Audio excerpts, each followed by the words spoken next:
Wonder Woman 84. This movie has sparked many a conversation, hot takes, and armchair directors shouting from the rooftops why they are upset.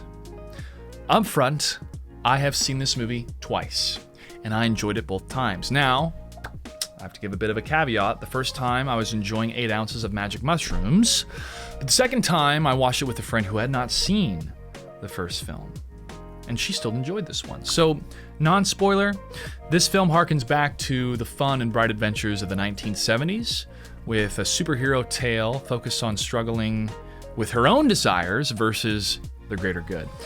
Would I watch it a third time? Let's talk about what worked first. The chemistry. Seeing these two on camera is watching movie magic come to life, and I would hang out with this couple all day if it didn't get awkward after the first 2 hours as a third wheel.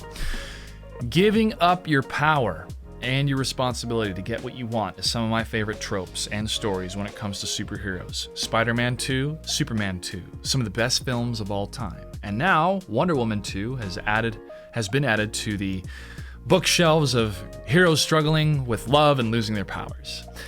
Diana Prince, however, brings the dimension of love and truth to the DC Trinity. And creatively stepping back from being another brawler and approaching the situation with the tools of love and truth is definitely a creative choice that I applaud.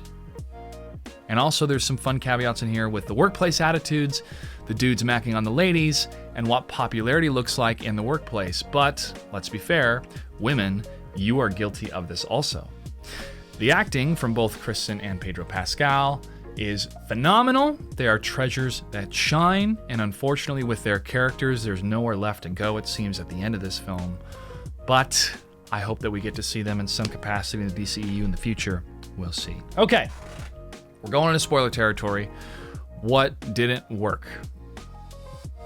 Many people online have said they did not like Diana so focused on the grief of Steve Trevor across such a long time frame.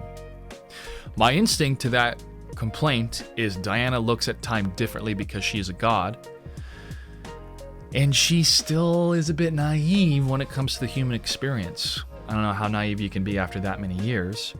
But when Steve Trevor sees her, the ghost of Steve Trevor sees her, he even tells her that this is crazy that she hasn't moved on. And other people have complained that they wanted to see more of a warrior, a more warrior Wonder Woman, an Amazonian warrior. But instead we saw her vulnerable and losing her powers.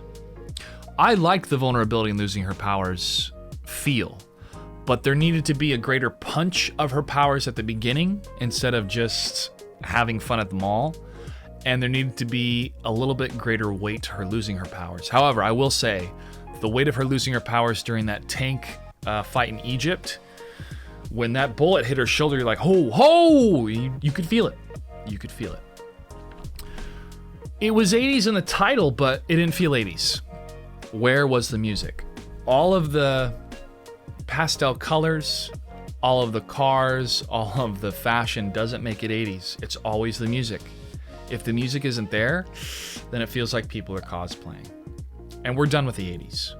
We're done with the 80s. Stranger Things has milked the 80s dry.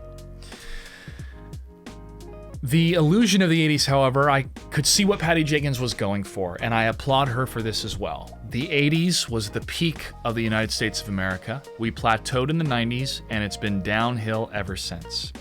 The 80s was full of lies and the allure of wanting more, and we get that so strongly with Pedro Pascal's character. Shattering the lies and using truth, I find to be a very compelling narrative, but it just lacked a stronger punch to shatter the entire illusion of the 80s.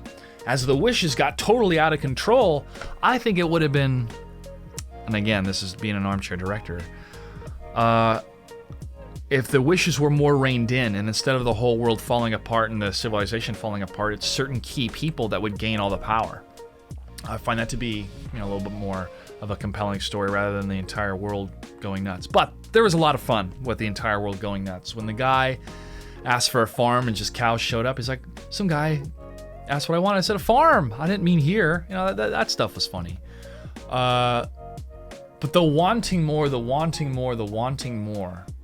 and the illusion of wanting more and controlling the masses that way is a very, it's an intriguing situation. And as Diana fought against Ares, the god of war, now this is a god of trickster or lies, a duke of deception.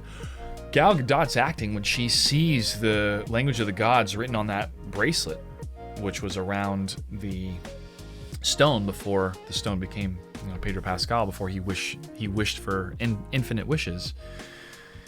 I wanted that to be a bit stronger throughout the rest of the narrative. Instead of just people, losing their minds, I wanted to see a stronger presence of that god and Diana's power of truth cutting through. But we didn't see a manifestation of that god. We just saw all of the curse and all of the manifestations of it. So if they attempted to put any type of character as that god, then you'd have 3 villains in the same film. That probably be overcrowded and it wouldn't work. So Pedro Pascal representing the always wanting more, the con man, the lying, fake it till you make it sort of, but just lying.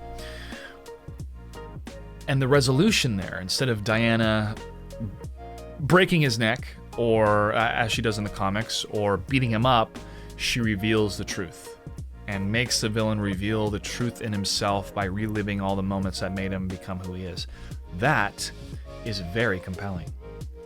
I would much prefer to see a villain come to grips with their entire way of life and why they've become that way.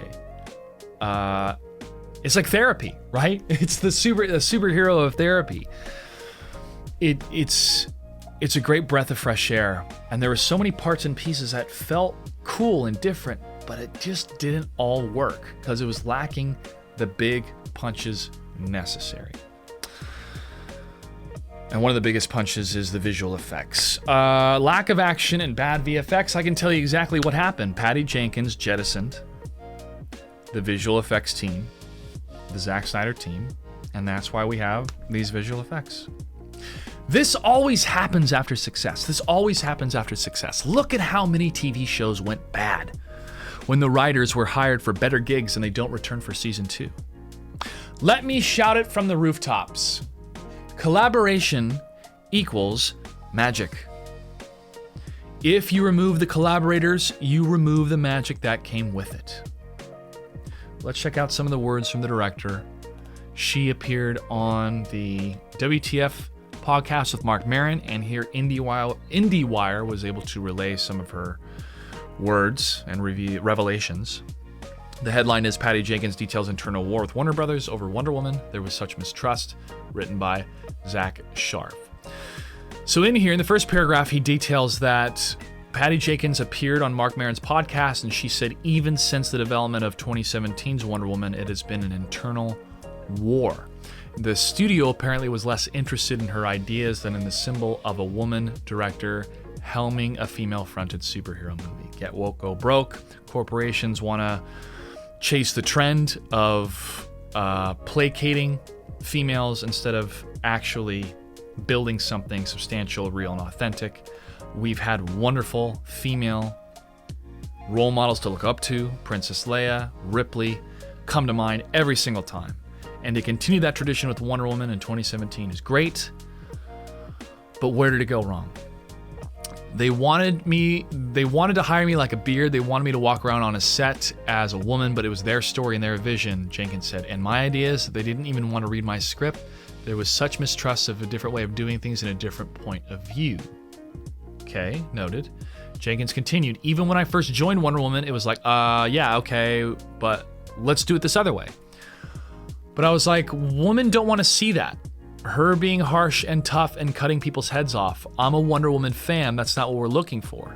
Still, I could feel that shaky nervousness on their part from my point of view. Right? Okay, so never make a movie by committee. It'll always fail.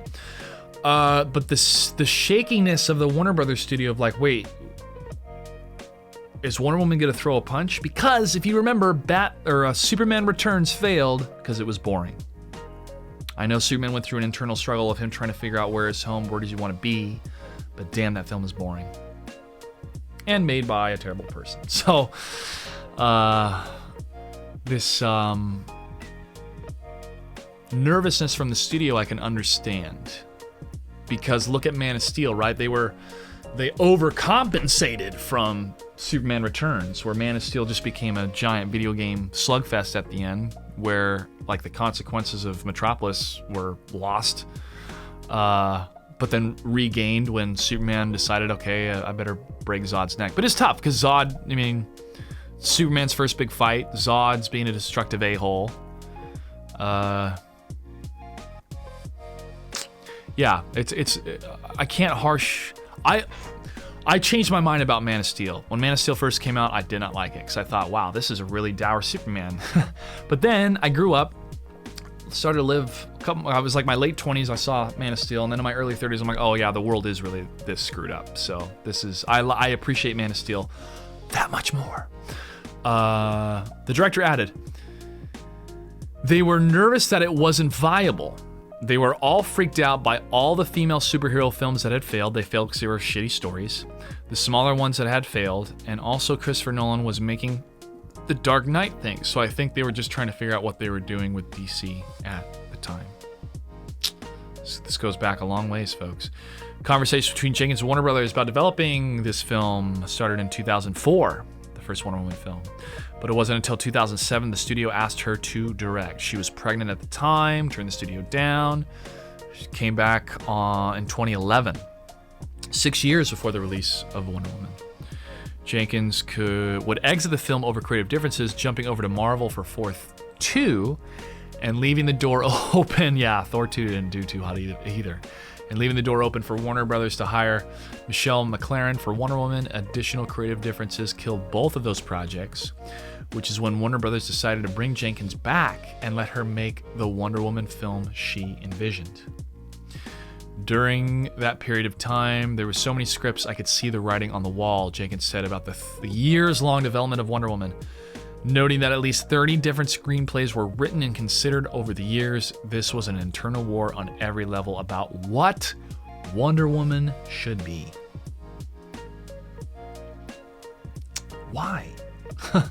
Why is there an internal war when you have a creative team that already showed the world what Wonder Woman should be in 2017? Oh, she's talking about before 2017, right? I'll rephrase that in a sec. Wonder Woman went on to become a cultural phenomenon in 2017 and launched a studio-defining franchise for Warner Brothers. Jenkins' Wonder Woman 1984 is now playing in theaters and streaming on HBO Max, and news has already broke that she'll be back to helm Wonder Woman 3. So let's highlight this comment. This was an internal war on every level about what Wonder Woman should be. So who fought for these elements in the film for Wonder Woman that have no place in the comics, don't come from anywhere, they just invented it for the film? Some inventions, some improvements are warranted, maybe even necessary, in order to have the character evolve. But there were elements in the film that don't come from the comic books, that left fans confused, left audience members confused, and just creatively think, what was the reasoning behind this? Where did this really come from? And the major difficulty right now for Patty Jenkins is the responsibility she has carrying the weight of the second film. She would have shared in the responsibility of its failure if she still had the creative people. I just went and checked my notes real quick to look at a name. Where is his name? Alan. I just had it. Alan Einberg. What made the first Wonder Woman film a success? It was a success because of the collaborative efforts of people involved, both Patty Jenkins as the director, the writing team, the visual effects team, etc. If you remove the people that made the first one a success, it is such a gamble to make the second one a success. That's why we are here today. The kernels that I liked was a hero struggling with finding their own happiness, amazing cast and chemistry, shattering the illusions of lies, and instead of beating up the villain, she reveals why he is wrong. And that can be a greater power than flying or punching. So, Patty Jenkins, call up Alan Einberg and say, hey, looks like we need to work together to write Wonder Woman 3. Because whatever attempts were made in Wonder Woman 84 that fell flat, they have to be addressed. Have to be addressed. Of course they would be. These are professionals, right? Right? Anyways, here's my thoughts. It's just, it's tough, man. It feels like Warner Brothers takes one step forward and then 2 steps back, and then 2 steps forward and then 1 step back. And it just keeps going back and forth. And you know why this happens? Is because there is not somebody at the tippy top who has the vision that everybody believes in. And if they don't believe in it, then they go and sit across the table from that person until he convinces them why that's the best way. And if the people across the other side of that table have a better idea, then that person in charge better be smart enough and humble enough and good enough to recognize that that idea is better and to implement it. Tough situation, folks. And listen, I don't feel 100% comfortable being an armchair director. I'm trying to make films myself. But the conversation that we can have as fans and trying to support DC is to applaud when the creators do something great, such as the casting and chemistry for this film, but to help explain to them why we have misgivings if they're going to make a third. So best of luck with the creative forces behind Wonder Woman 3. I will check out that film when it does come out, but I really hope they bring back the collaborators and the magic that made Wonder Woman 2017 such a success. And whoever was responsible for the third act, they can buy you guys lunch for the whole time. Okay, thanks for tuning in. As always, you can hit that like button, you can subscribe and support the channel, and I will see you online.